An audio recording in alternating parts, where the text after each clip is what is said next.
Hi everyone, this is Amy, and welcome back to my channel. Today we're making Bimbimbap. Let's start with the sauce. Small bowl, a tablespoon of sugar, a teaspoon of apple cider vinegar, or rice vinegar if that's what you have, a tablespoon of sesame oil, and a tablespoon of soy sauce. Next we need to add a teaspoon of garlic. I'm using my garlic press because I'm being lazy.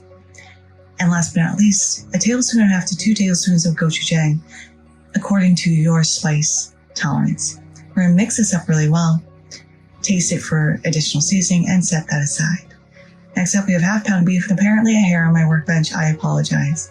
We're going to season this with 2 tablespoons of sugar, 2 tablespoons of soy sauce, a teaspoon of garlic. Before getting in there with our hands, mixing this up and setting that aside while we prep the rest of our ingredients, we need to matchstick up a half of a zucchini, a quarter of a carrot,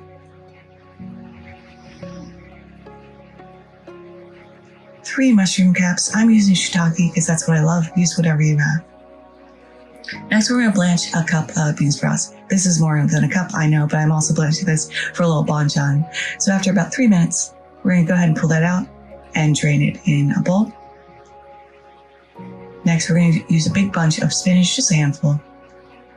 As you know, spinach disappears. Blanch this for about a minute. It doesn't take long. Pull that out and drain that as well.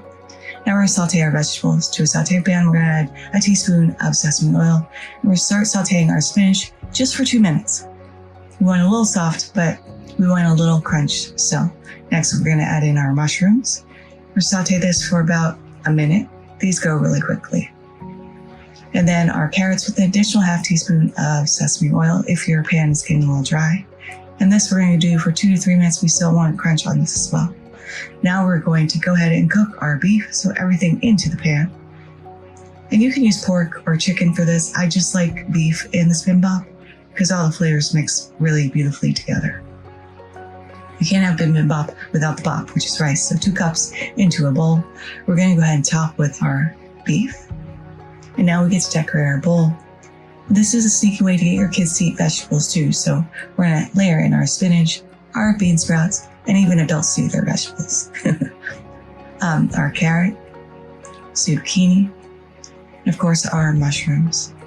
We're going to go ahead and drizzle on our bibimbap sauce, as much drizzle as you want. Top with a fried egg. Look at those beautiful crispy edges. I made them with this. Top with scallions and a shake of sesame seeds. And this is looking gorgeous. Now, normally you should be able to break your egg yolk. I did overcook the egg. And we're going to start mixing this together because this is a mixed rice bowl. Mix, mix, mix. And now we can go ahead and give this a taste. The beef is savory, sweet, delicious. Get the smokiness from the beef, the earthiness of the mushrooms, the crunch of the carrot, softness of the zucchini, the lovely vegetable spinach, and this is absolutely delicious and really so simple to make. And I hope you try to make it in your home. Thank you so much for spending time with me again today. I appreciate every single one of you. If you like this video, give it a like. If you loved it, please consider subscribing and hitting that notification bell if you haven't already, because I put out new videos every Thursday. Thank you so much again, everyone, and until next time, happy cooking.